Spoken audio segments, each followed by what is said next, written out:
Black, Poetic G.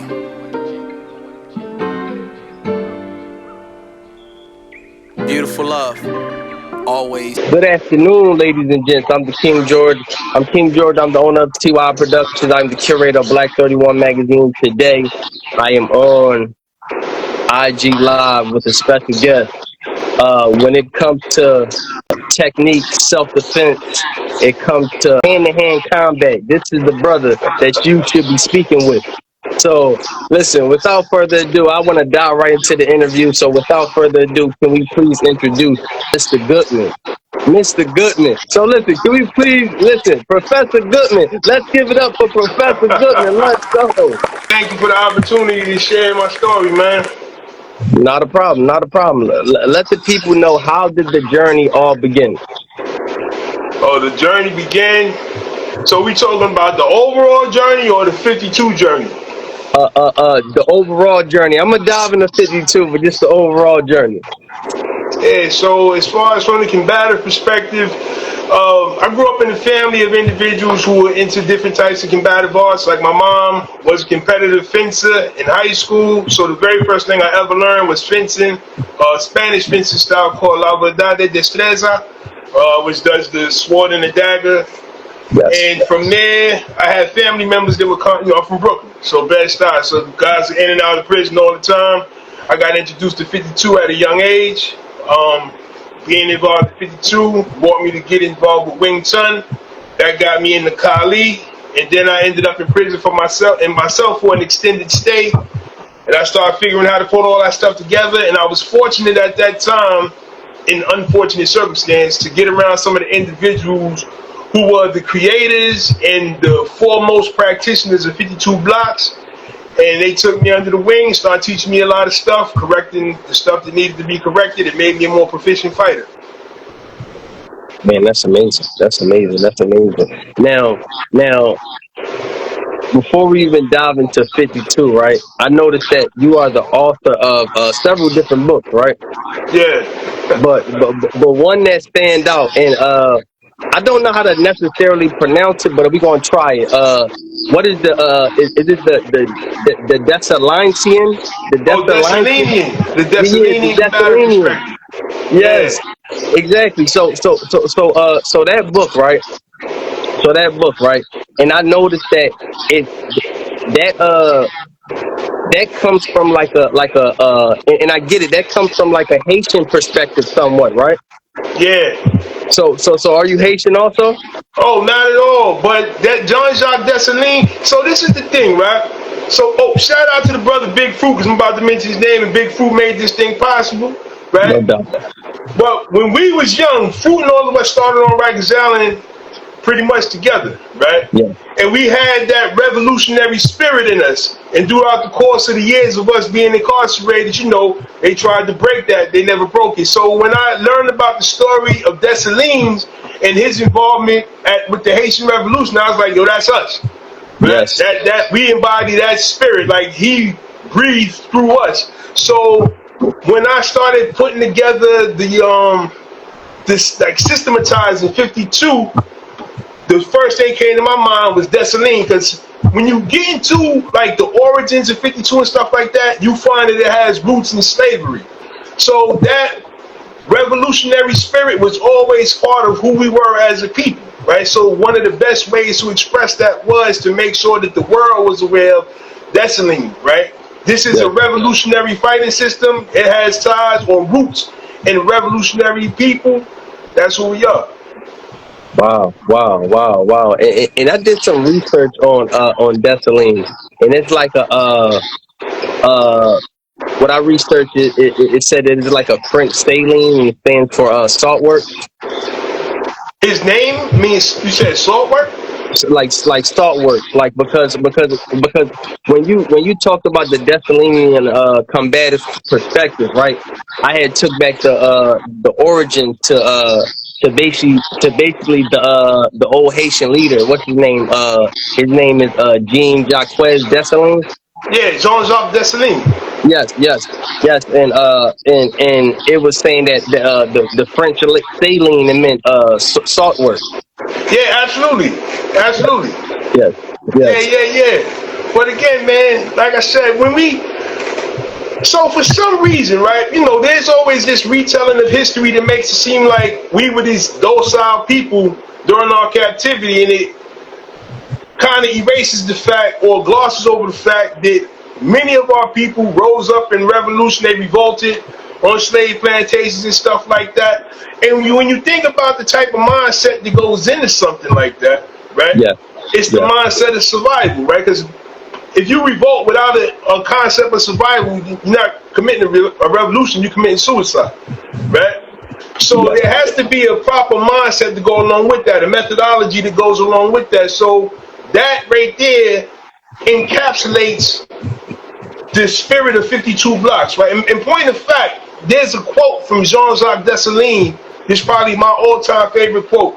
And he said that you must become like your natural enemy, cruel and merciless, right? Yeah. When you get Yes. attacked by somebody in the street, nobody attacks you with the intent on making your day better, right? So they've already Absolutely. shown you that they intend to be cruel and merciless towards you. If you go into that situation with half measures, you putting yourself at a disadvantage. So you have to be just as cruel and merciless with that person as they intended to be towards you. Wow. Absolutely. Absolutely. Absolutely. And 52 violent tactics, knowledge and concepts, right? If And 52 violent tactics, you're not, yeah. over 40 years of training, 25 years in the prison system. What was that like? The training or the time in the prison system. The time in the prison and then the training after. So the time in the prison system, you got to keep in mind, I was young when I went in, right? So going in young, you foolish, right? You just want to be famous, right? So everything was about making a reputation. Prison system was a lot wilder then than it is now, right? So, we were fighting against each other. We were fighting against the correction officers. As a matter of fact, we had started in one main thing, something we called the revolution, when me, Fruit, and some other individuals decided to jump on the police, and that kind of rolled over into a whole nother thing, right? Yes. But, the thing is, being in prison for that long, you get to see the transition. When you first come in, you're kind of blind, right? You focused on, you're like in survival mode. All right, what do I need to do to survive, right? Yes. And then you move from that into thrive mode, right? Because survival isn't enough a lot of the times, right?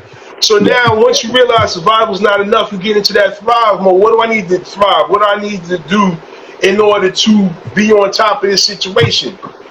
And that leads you to do a lot of dumb stuff.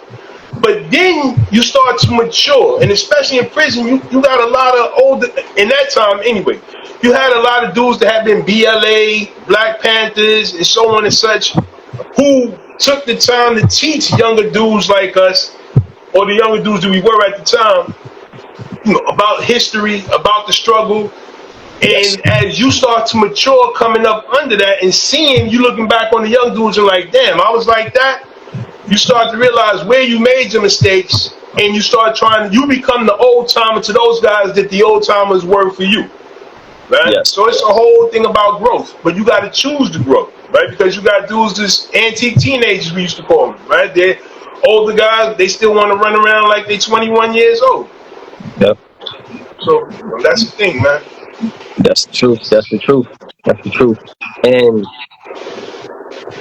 I want to ask this question: how does combat and fighting techniques, how does that tie into mental health? That's a good question. So it can tie. Honestly, I feel like you can use that as like a decompression valve, right? Because it gives you an outlet, a way to express what's going on up here, right? A lot of the times when you're dealing with, you find individuals who suffer from, so first let me say this. I don't have any statistics on this. This is my personal belief. I don't think anybody who's spent a substantial amount of time in their life incarcerated doesn't have some type of mental health issue, particularly PTSD, right? And you have to have a way to release that. Otherwise, that pressure builds up, and you start doing weird stuff, right? Yes. And I feel like the martial arts community, or particularly the combative arts community, is one way to deal with that, because it allows you to take out your inner aggression, especially if you was the type of guy who was constantly getting into stuff inside prison. That becomes part of your behavioral pattern. But now you need a constructive way to release that same energy, right? Yeah. So you can either go to a gym where everybody's paying money to come in there and punch other people and get punched by other people, or you can go out on the street and punch somebody and end up back in prison, right? And there's another thing with that too, right? So I was in college when I was in prison, and I gave this speech at like the end ceremony for one of those courses. And during the speech, I was talking about how rehabilitation works, right? But not in the way that people think. See, when you look up the word rehabilitation, to rehabilitate a thing is to turn it back to its former state of usefulness, right? The former, in the oppressor's mind, the former state of usefulness for black and brown people in this country was as slaves, right? So they do all of this stuff to you in prison, all this mental brainwashing they do. They make you into the worst version of yourself to make you come back. So when you go back, that means the rehabilitation work, because we call prison the plantation. So if they can get you to reoffend, they create so much hatred in you that you reoffend, then it worked. You became a slave, right? Yes. If you don't go back, then you couldn't be rehabilitated, right? See? So having the combative community as an outlet is a way to deal with that aggression, so you don't go back to the plantation. You have somewhere to all the aggression that they built into you during the time that you was incarcerated. You have a constructive way of releasing that doesn't take you back to the plantation. Wow, that's some wisdom right there. Absolutely, absolutely. To tie in, it's so crazy because you speaking. It's so crazy because I'm understanding from what you're saying how much technique, how much mental strategy matters. I hear mental strategy as you are talking, and it's amazing. So I say that to tie in the book Apex Predator. Apex Predator was a book of techniques and basically teaching people how to defend themselves. And what do you believe is the first step to defending yourself? What is the first step? Awareness, right? Awareness, because if you're not aware of what's going on, everything else doesn't matter, right? So I teach people that awareness is one whole is divided into thirds, right? 1/3 is awareness of ourselves in relation to the people around us. Then there's awareness of ourselves in relation to the objects around us. And then there's awareness of the people and objects around us in relation to each other. Because you have to know first who's around you, right? Proximity breeds opportunity. Yes. You can't do anything to me from across the street, right? So your threat level is not as high as the guy that might be standing 2 feet away from me, right? So while I'm going to be aware of the fact that you're across the street, I need to give this dude a little extra attention because he's closer, right? But It's not only where a person is in relation to yourself, it's also how they are in relation to yourself. Because fighting is like mathematics, right? It has to follow a logical progression. Yes. How you're standing in relation to where I am will give me an idea of what your most likely attack would be, right? So if you're standing with your right side closest to me, it would make more sense for you to try to grab me with your right hand because it's the closest thing, right? Boom. If you're standing and your body's bladed and I can't see one of your hands, then there's a probability that if you are planning to do something, you probably got something in the hand that I can't see, right? So all of these things have to factor in. So awareness of the people around you is the first thing. The reason for the objects around you is because you want to be able to weaponize your environment to your advantage, right? It could be a car. People think of weapons and they think of something you can pick up and hold in your hand and hit somebody over the head with. That's not the only type of weapon, right? A weapon is something that may obstruct the other person's ability to do you harm. If I can put a car between us, I just weaponize that car, right? if you and I get the scuffling and I notice that the curb is behind you and I pump like this and you take a step back and now the ground is gone because you stepped off the sidewalk, not realizing you was that close to the curb, when you lose your balance, I become invisible to you because now you prioritizing getting your balance back. Right? That gives me an opportunity to finish the fight. So I need to be aware of the things in my environment so I can weaponize them to my advantage as well. On the flip, I also need to be aware of what things in the environment you might weaponize to your advantage. So I got to be aware of what things are close to you that you might use as a weapon, right? Because I have something I call the 4 assumptions, and the second assumption is that the other person is bigger, stronger, faster, more skilled than you are. So if you're bigger, stronger, faster, and more skilled, that means if I'm thinking it, you already thought it. Right? So if you and I are standing in a bar and we're having a disagreement and I notice that there's a bottle close to your hand, I might want to unobtrusively move that bottle further away from you and closer to me. So I just took the weapon away from you and gave it to myself. Right?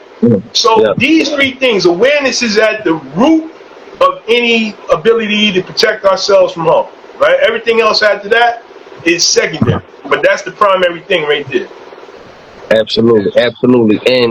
And on the regular basis, right, when you go out into society, right, how important is it to have that awareness, and how many people do you see are unaware of so many things around them, and especially in this day and time, considering that they got so much new technology, AI, phones, and everything that's going on?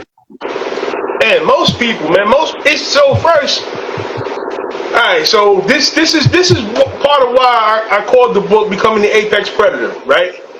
I realized that guys that come from that lifestyle, we almost have a superpower for our ability to be hyper aware of things. Right? To the point that most other people seem like they're walking around asleep. Right? And this was before there was the cell phones and all that other stuff. Most people walk around not paying attention to what the hell is going on around them because nothing just happens, right? There's usually a buildup of escalation to these things. Yes. So the guy who has experience moving in those types of, or moving around in that world, he can recognize the signs of the buildup, of the escalation, and he starts to either extricate himself from the situation if he's not involved, or find a way to exploit the situation to his advantage. People in general, though, they walk right into stuff, and that's why it always seemed like it just suddenly happened because they was unaware. Right? And now with cell phones and things like that, you find that 90% of the people are walking around with their head in their phone, right? So you walk right up to them and slap the hell out of them. And they don't even realize why they got slapped. They don't know why they got slapped or who slapped them, right? So yeah, man, awareness is missing from most people's lives, right? They don't understand just how. My wife, she jokes around, right, that a lot of people up in Binghamton know me because they think I'm friendly, right? But the reason people think that is because when we're out and about, if I see somebody, if I make eye contact with people, boom, I'll say, hey, how you doing, right? Because I want them to know that I see them too, right? See, predators don't want to be seen. They want to be unnoticed. So one of the easiest ways, being aware that the person is there and letting them know that you're aware of the fact that they're there. If they have bad intent, that'll usually make them want to look somewhere else, right? Yes. Boom. But people who don't have bad intent, that happens, and they're like, oh, that guy is so nice, right? Nah, I'm just letting you know I know you're there, so if it goes past how you doing, it's not going to go the way you want it to go, right? Yeah, man. So self-defense and awareness matters in society, and Wow. So let the people know, right? How many different styles of fighting do you know, and how many different styles of fighting do you train people in? So myself, I've trained in, like I said, destreza, but I'm no expert in destreza. That was when I was a kid. 52 blocks, obviously. I'm ranked in Kali, Prakiti Tersa Kali to be specific. Wing Chun Kung Fu. I'm also ranked in Krav Maga, and I dabble a little bit in World War II combatives. A South African system called Piper, and another system called Libre. And as far as what I teach my system 52 VTK to people. Wow. Wow, that's heavy. 52 VTK to people. Now we want to dive into that 52K. And we want to dive into the 52 blocks, the 52 VTK.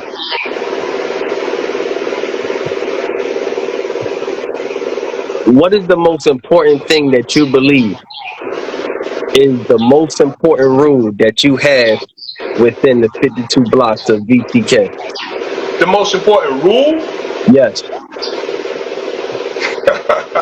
All right, so that would bring us back to that Dessalinian quote I mentioned earlier, right?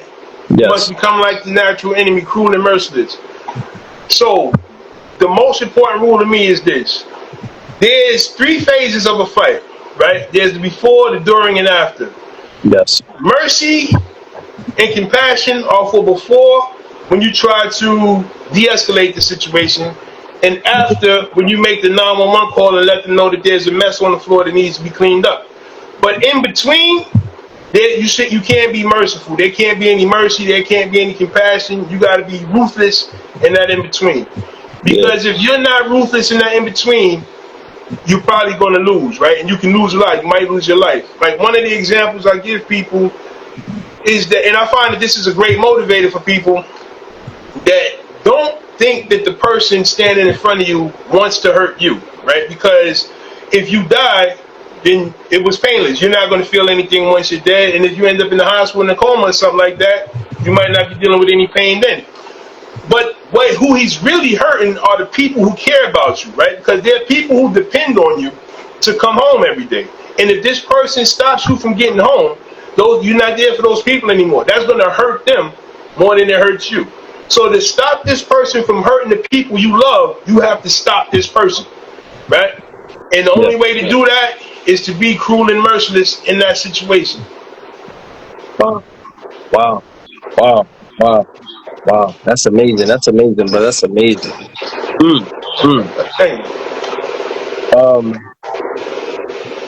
Let the people know, what do you love most about yourself? My transformation, man.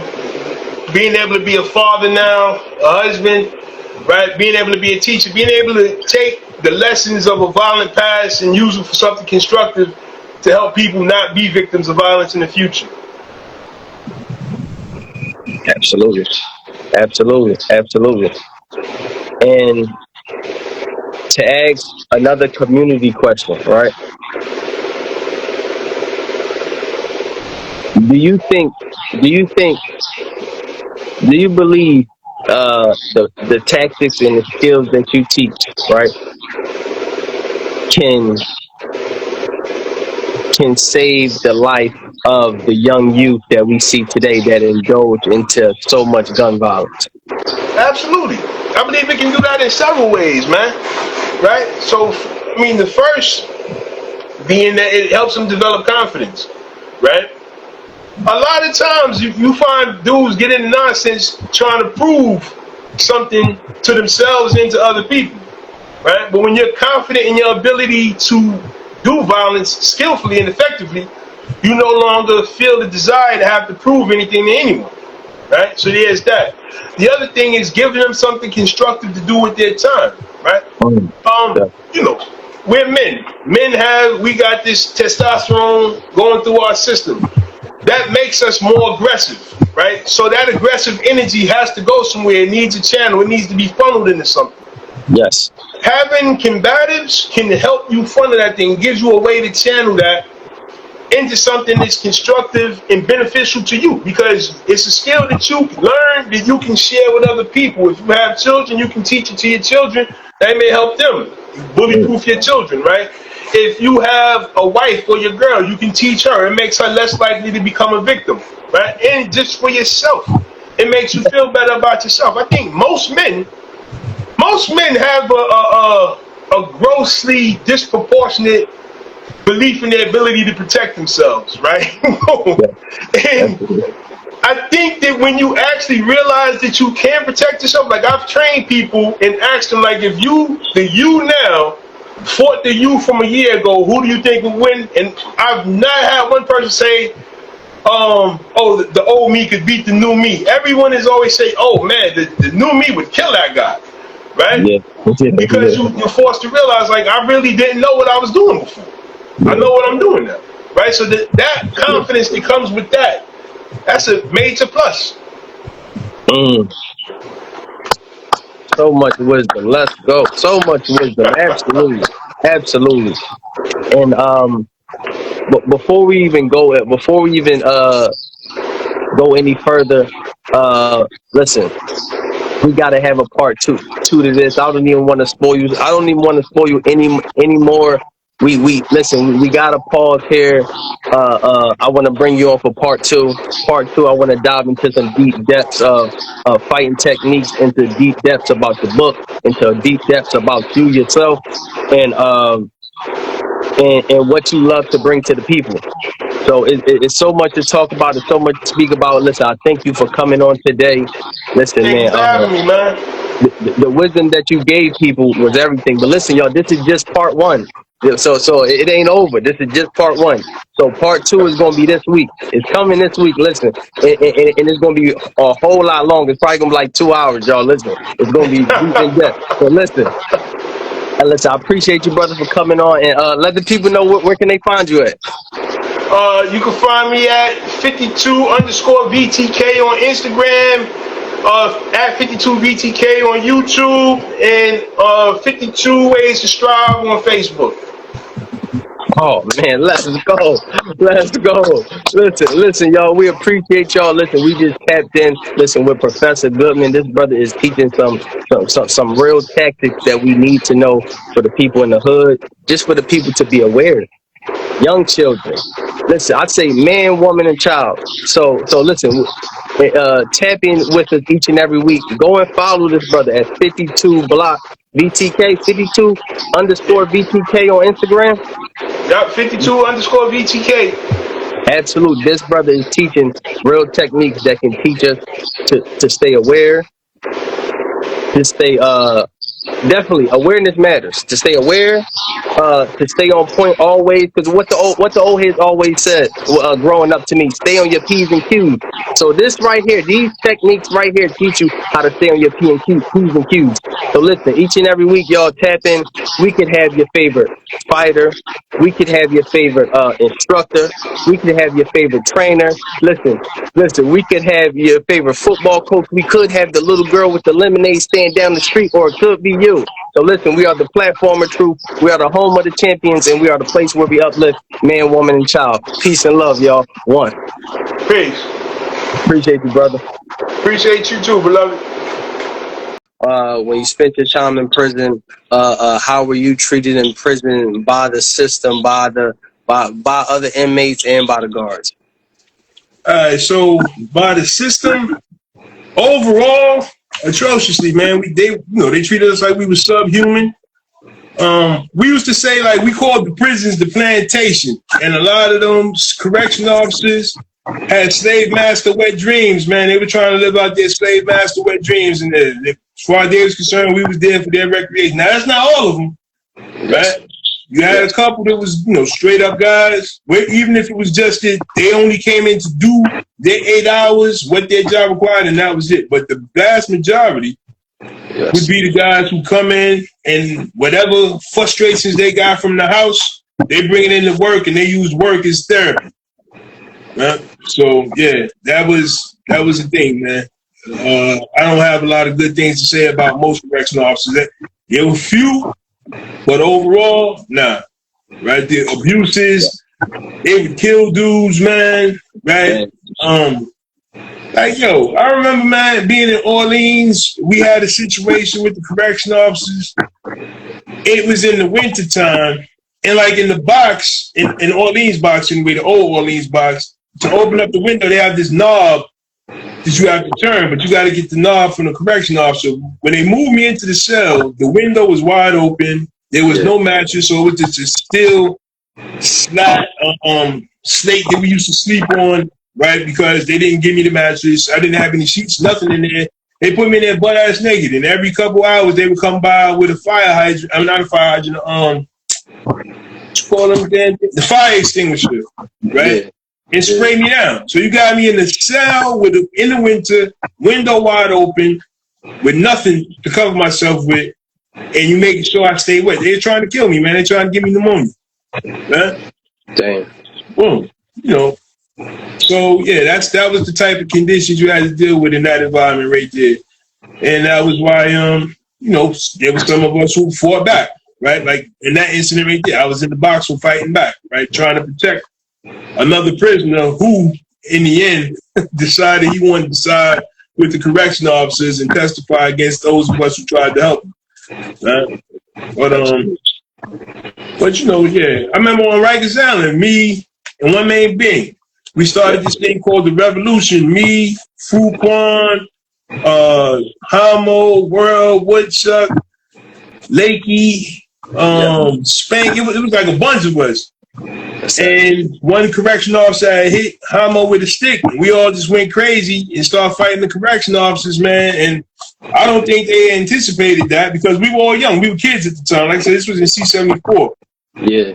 So, but that started something. That sparked something. And everybody that was one main being Southside at that time, that sparked something in us because we saw like, yo, we can hurt these dudes, man. Like a lot of them couldn't fight. Yeah. So after that, it was on. Anytime, my boy Cisco is just as big as most of the correction officers. Him and Fruit, both of them was big dudes. Right? Yeah. So from that point on, it was like, yo, they try to hurt us, we gonna hurt them. Right? So I came up with that. And by the time I got upstate and got around certain old timers like K.O. Smitty, Big Tiz, Minister, and some other people, they had bred that into me like, yo, you don't do nothing to anybody in greens, because we wore greens. And so you don't do nothing to somebody in greens that you wouldn't do to somebody wearing blues. Right?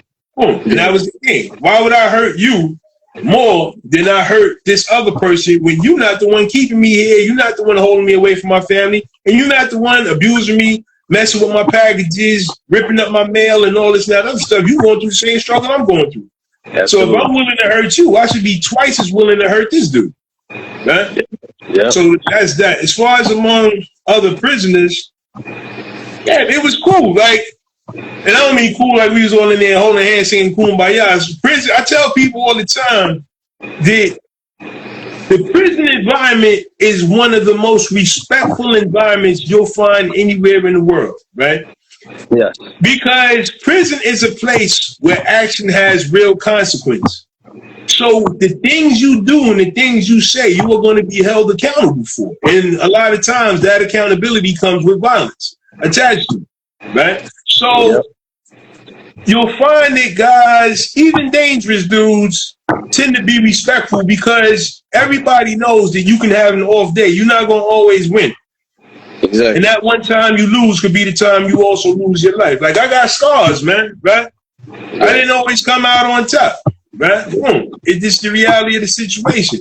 But when people see that you're willing to fight for what's yours and fight for yourself, right?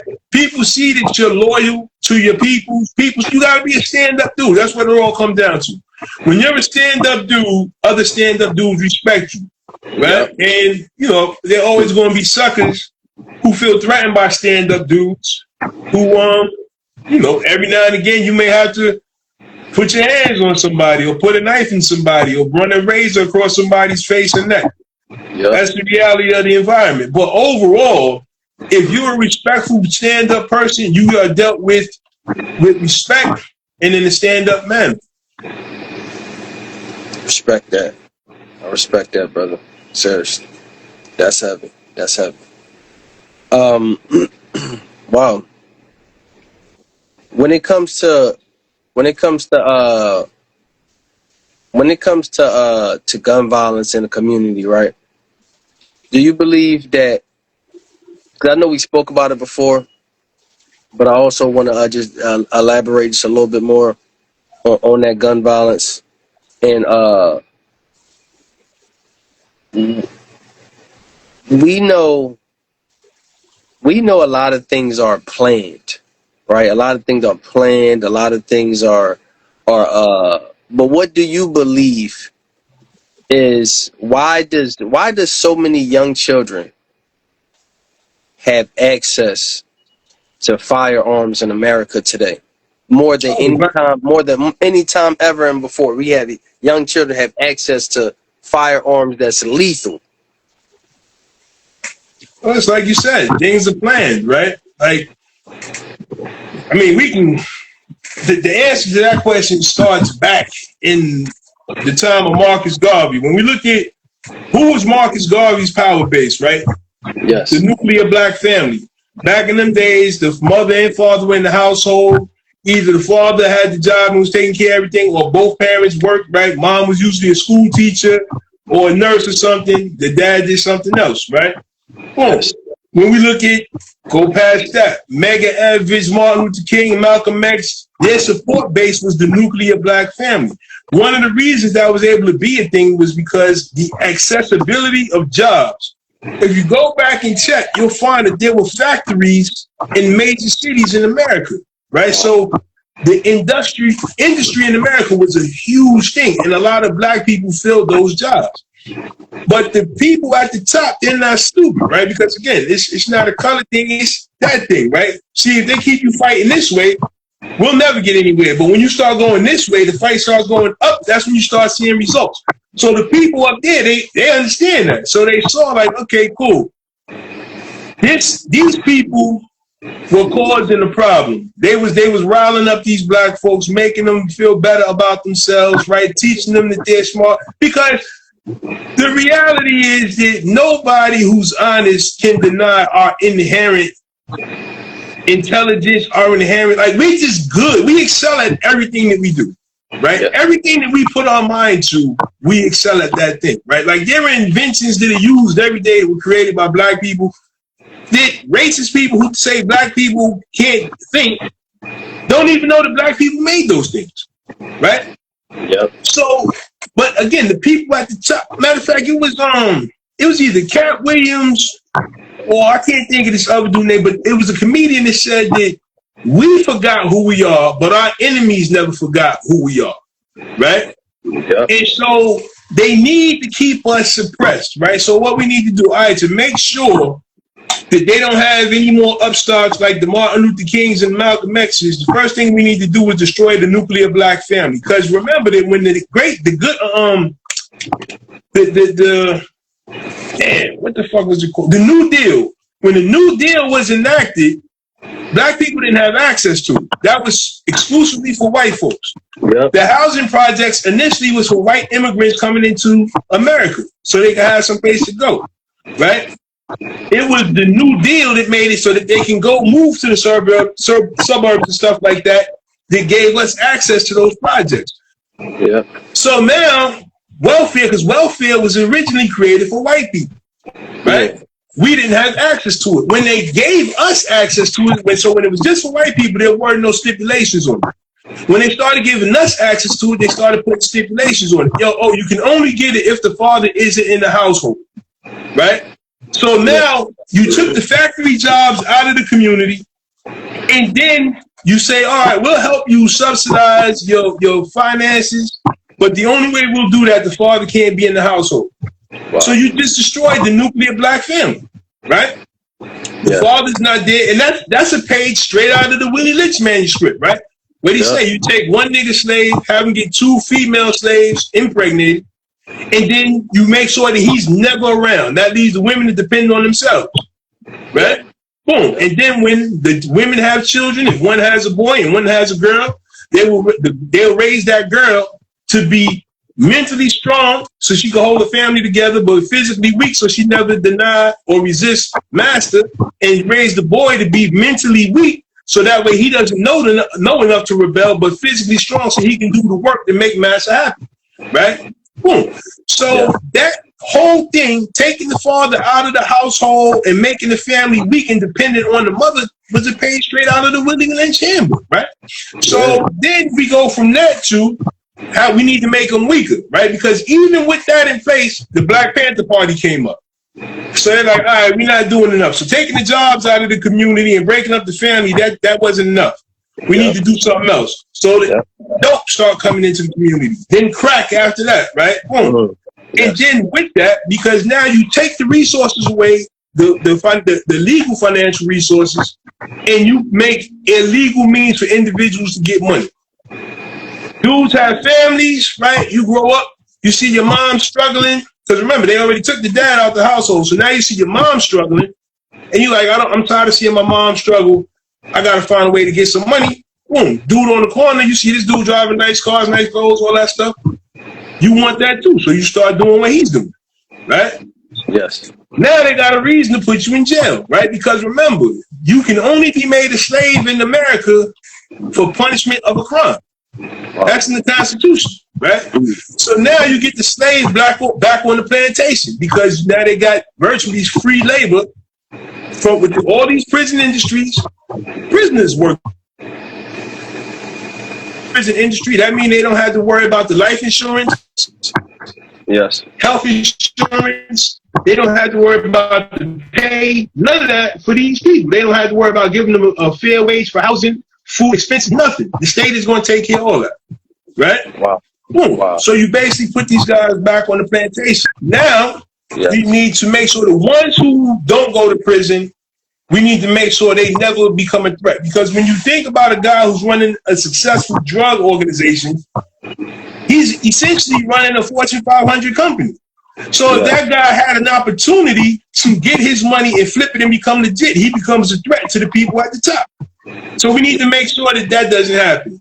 So we're going to give these people access to guns just like we give them access to drugs, right? Boom. So now, anybody who's a potential Malcolm X or Medgar Evers or whatever, he's likely either going to get killed in some drive-by or be the one doing the killing and end up in prison for the rest of his life. So it's a lose-lose situation for us, but a win-win situation for the people at the top, right? Wow. So yeah, man, they've done experiments on stuff like that where they've created like a utopia for rats, and then progressively made things a little bit harder, and then you put a little bit of food there, they start killing each other for it, right? That's all it is, man. They put a way for us to get money in the hood, we start killing each other for it. And when we're distracted by that, we're not chasing our excellence, right? I'm not trying to worry about going to school and getting this education. I got to put food on the table, right? I'm not worried about, this idea I had that could have been the thing to cure cancer. I got to spin the block and get out my ops, right? See, we get distracted with the bullshit, but it's part of a plan. Distracted, they know exactly what they do. Come on, man. You ever seen that thing where they talk about this meeting that happened in the 90s when they realized hip hop was going to get big and it was supposed to be people from the government was there, and all these people, they're like, look, we're going to control the hip hop culture. We're going to start privatizing the prisons. We're going to make it so that the hip hop culture drives guys to prison. Wow. Right? Yeah. That's the thing. Damn. Right? So why do you think when I was a kid, I'm not sure, I think you're younger than I am, right? Absolutely. When I was a kid, you had X-Clan and KRS and all that type, poor righteous teachers. Yes. You still have people like that making music. It doesn't get big though because that music doesn't drive people to commit crime. It drives people to wake up, become conscious, to chase excellence. Yes. Right? The music you hear all the time is kill that nigga, fuck that bitch, put drugs in her drink, this. And that promotes a culture, right? Yep. People become byproducts of the culture and then they keep feeding the machine. So yeah, man, but that's why, like you said, all of that is planned, man. None of that is by accident. This is by design. Absolutely. And just to dive back in there, I feel like when we mentioned before about training, I just feel like overall, like everybody else is training and we playing. I said we still playing, we still lost, and everybody else is training. I said you got another race over here training to become your doctor, to give you medicine to get you out of here. You got other people training to lock you up forever. You got other people. That's a fact. So yeah, man. And why are we not training? That's the main thing. That is the absolute question right there, man. But I told you, again, that's part of conditioning. We've been conditioned to believe we don't need to train, right? Yes. Guys, yo, like I said, I go to these camps all the time. I got two brothers, man, these good brothers, right? And I train firearms with. Yo, they took my accuracy, like I was like decent. In a matter of hours, the first time I trained with them, they took my accuracy up to like some John Wick shit. Right? And then when you see that and you realize like, yo, dudes in the hood have no idea what they're doing. Right? Exactly. Yep. So, but we believe that, yo, I got a gun. This gun got, like the fact that you need an extended clip says a lot about your confidence in your ability to hit your target. You need that many bullets to shoot one person? Exactly. Right? Boom. But we believe that all we need is the gun. We get the money, we get the drugs, we get the money. We get the money, we get the guns. All that, we get all the other flashy shit, and that's all that matters. Yo, somebody run up, I'm gonna do this. Yeah, but if you ain't hitting nothing, what are you really doing? Right? There's a story on YouTube about this Army Ranger who had moved out somewhere out west, but the neighborhood he moved into was supposed to be a bad neighborhood. A lot of Crips was out there. Long story short, short story bearable, things came to a head, so he had some of his other Ranger buddies come over to his house for a barbecue, but he created a situation where, no, I'm not. I just did it for you. Huh? Boom. He created a situation where the Crips would try to roll on him, but now he got a bunch of Rangers in the house. Yes. It didn't go well for the Crips, right? Yes. These guys is highly trained. You hood trained. You shooting like this, and these guys using precision. It didn't go well for them, right? Yes. But again, we don't understand that because that's something we don't often see, right? Yes. We gotta wake up, man. We gotta wake up, right? Yes. And brother, like I keep saying about the enemy game and not the color game, dig it. There's a reason that they don't teach kids about John Brown and his comrades in school, right? Because even this thing with the color banging, and I'm talking about as far as race politics, that's by design too. You had John Brown, and he had a crew of dudes he ran with. These guys was breaking black people out of prison and killing masters on slave plantations. This was, and his whole crew was white dudes. Oh shit! Right? Yes. And a lot of people don't know that. That dude gave up his life because he was anti-slavery. Right? He died for what he believed in. There are a lot of white people who are just like John Brown. But see, when we don't know that these type of people exist, then we keep fighting this way. Yes. Right? See, like I said, it's a plan, man. All of this is a plan. Right? Yes. Boom. What they allow us to learn is part of the plan. What they keep from us is part of the plan. It's keep us ignorant, keep us thinking history is one thing as opposed to something else, and we keep chasing that dog, man. That makes sense. Yeah, no, that makes sense. It makes sense, man. This is wisdom. This jewels right here. I'm loving it. Couple more questions.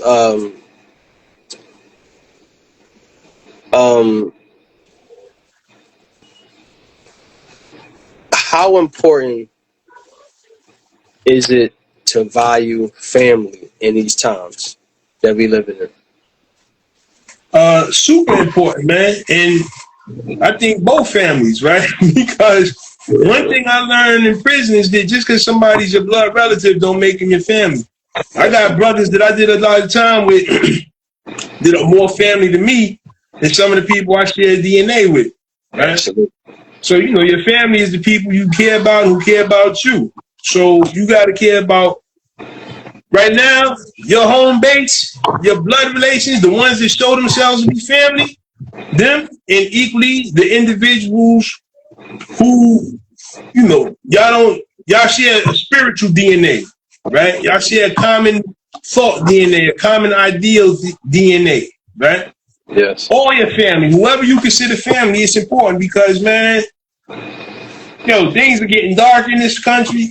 Yes. Right? And if you don't know who your family is, you're probably not going to be able to identify who your enemies are either. Wow. Wow. Wow. You turned 52 blocks basically from something local into something that's becoming international. Absolutely. Right? Yeah. And internationally now do you teach people from all over internationally? How much like do you enjoy that? I do. I Yeah. think it's, so it always blows my mind, right? There's something that started on Rikers Island, because when you get into the real history of 52 blocks, like, so we know it has its roots, or the seed came from the plantation. That seed was planted in the prison system, and that's where it took root and grew, right? Yes. But the system that became 52 blocks came from Rikers Island, HDM, right? Brothers who had knew other prison fighting arts. One brother who had been a student of Grandmaster Moses Powell. All these dudes happened to be in the same block, and they put their heads together, constantly practicing or whatever the case, and made a system they called Jailhouse, different from Jailhouse Rock, right? And Jailhouse, when they got to the street, it started being called 52 blocks. The fact that something that came out of that is now being practiced by individuals. Listen, 52 VTK, we call our organization the Union, right? We have union chapters in the UK, Indonesia, Greece, Chile, Hawaii, Connecticut, Arizona. Like, I feel like I'm missing somebody, man. I know I'm missing somebody. Oh, Africa and well, right now the brother is in Egypt, but he was based in Nairobi, Kenya for a while, right? Boom, like this thing is expanding, man. It's getting big, right? People start to see it, they love it. And that's a beautiful thing, right? Because the reality is that if something works, it works. And one of the proofs that it works is that you'll see similar movements used in other systems that are considered dangerous systems. One of the reasons I mentioned two systems earlier, Piper and Libre, right? Yes. And the primary reason, the thing that drew me to those two systems is that I look at them and I can see, like, all right, they share the same mindset. It's with Piper and 52 share the same DNA. Okay. You had these guys all the way in South Africa doing stuff with the knife that looked like they was doing 52 blocks. And 52 blocks looked like Piper without the knife, right? Yeah. So that blew my mind when the first time I saw Piper. I was like, how the hell did these people come to the same conclusion on what does and doesn't work in a violent situation, right? And Piper, the founder, Nigel February, he basically compiled knowledge of how the criminals attack people in South Africa. That's what Piper is, right? It's the compilation of the information he gathered from talking to different dudes who have been in prison out there and who were in the street gangs out there. They call them the numbers gangs, and putting all of that together. Scott Babb, same thing. 52, you find it shares DNA with Libre, right? Yes. Scott Babb had a background in FMA, right? Filipino martial arts. But Filipino martial arts uses a lot of big blades. Nobody in America is walking around with a sword on their hip, right? So Scott's thing was, okay, how do I apply that to a pocket knife, right? How do I apply that to a blade that I would carry on my person? Yes. So what do? You look at the people for whom the blade is the default tool, the criminals. So he started looking at the way criminals use the knife, and he started filtering criminal knife methodology through his FMA background and came up with Libre. And it's a beautiful system. You can see that it's functional, right?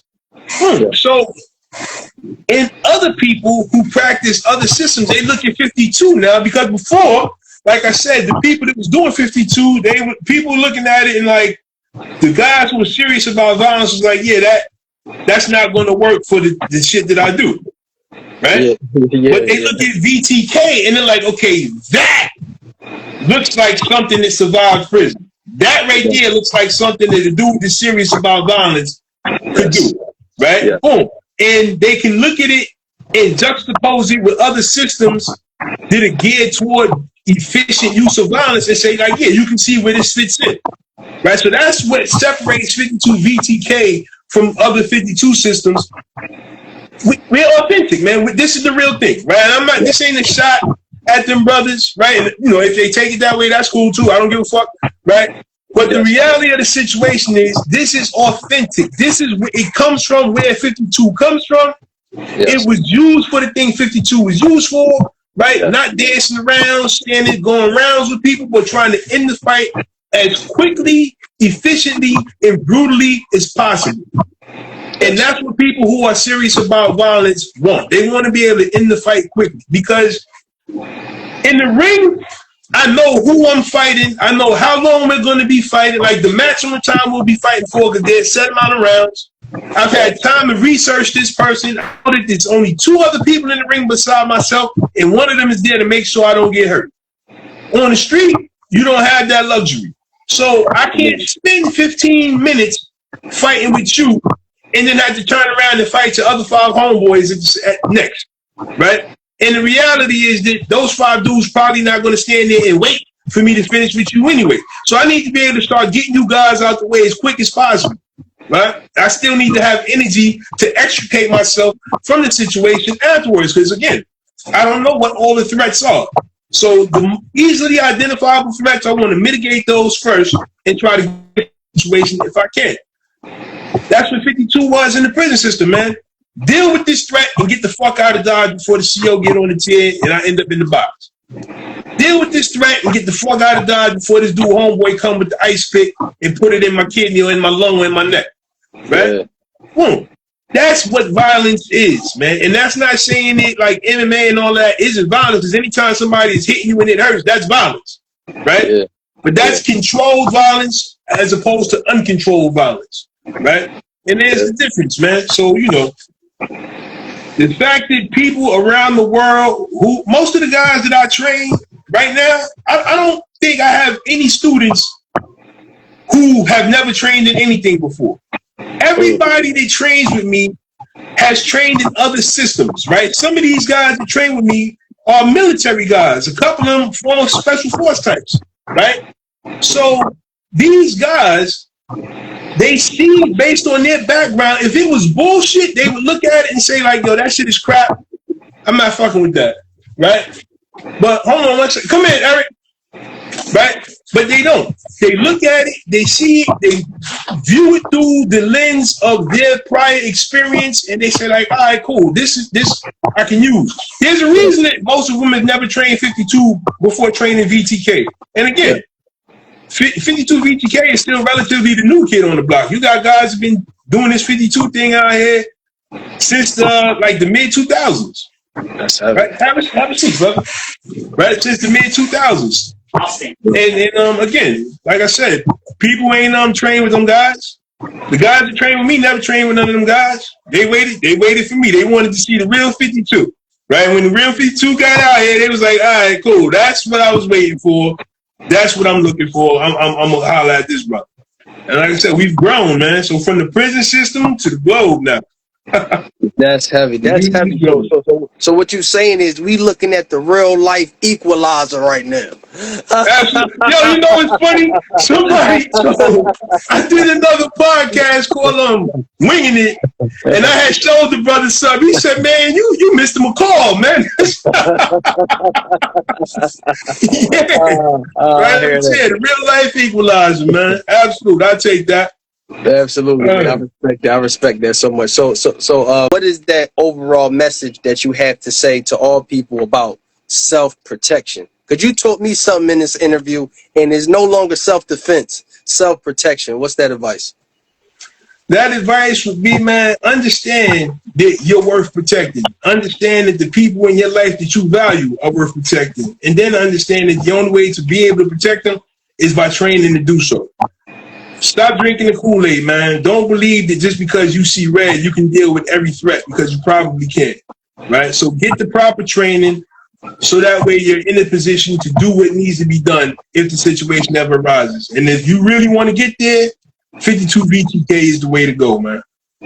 That's heavy. Let's go. Let's go. Let's go. Yes. and let the people know where could the people find you at? You can find me at 52_VTK on Instagram. You can find me at 52VTK on YouTube. Same thing on Facebook and TikTok. And if you're interested in classes, just DM me, send me your email, and we will get you the information you need to get the ball rolling. That's heavy. 52 VTK 52. Listen, make sure y'all go support this brother. This brother right here does. When it comes to combat, I'm telling y'all, I said this in the beginning. Combat is what this brother do. You want to get trained, just like he said. Check out his videos. They on YouTube. Look, Instagram 52_VTK. Listen, y'all. Tap in with Black 31 each and every week. We could have your favorite fighter. We could have your favorite book author. We could have your favorite trainer. We could have your favorite football coach. We could have the little girl with the lemonade stand down the street, or it could be you. So listen, we are the platform of truth. We are the home of the champions, and we are the place where we uplift man, woman, and child. Peace and love, y'all. One. Peace, brother. Harambe. Appreciate you, brother. Peace. Appreciate you. Stress it. Pay attention. Train your mind. During these times, we need more education, not incarceration. To elevate from negativity at all costs. Knowledge and power. Remember this game spilled, given. Embrace it. T.Y.I, Poetic G. Peace and love, one. I love it.